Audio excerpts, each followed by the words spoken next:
But the weather there, sometimes with these big hurricanes, the weather away from the center is actually pretty nice a couple of days before. Yeah. They're dealing with rain and storms now, and by Wednesday morning, tropical storm force wind in Florida. Is this thing going to continue to strengthen, or will it weaken? It'll strengthen a little bit here the next 24 hours. Okay. It'll weaken as it approaches the coast. But you're weakening from, about as high end as you're going to get here.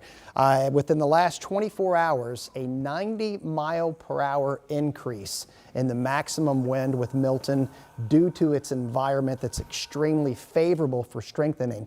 That's as strong as you're going to see in the Atlantic Basin. It's only happened twice, Felix and Wilma, back in the early 2000s here. So these red lines, those are the paths of Hurricane Hunter and Air Force aircraft that are sampling the environment around Milton and within Milton, giving us the wind speed at the top of the hour of near 160 mile per hour. So Category 5.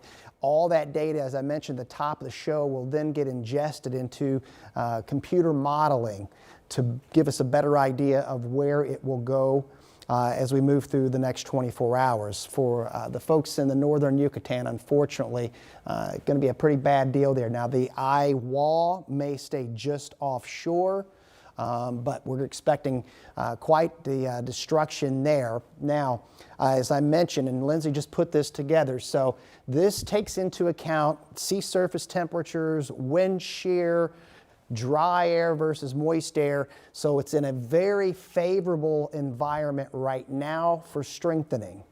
As it gets closer to the coast here, less favorable for strengthening. It will weaken, but it's still going to be a very dangerous hurricane, especially due to the angle of approach. That's key. Near and south of the center will be all onshore wind, and that's where we're going to get into some big surge issues, unfortunately. And that latest surge forecast up to 12 feet over a pretty large chunk of the Florida coast here. Hurricane watches will become warnings within the next 24 hours.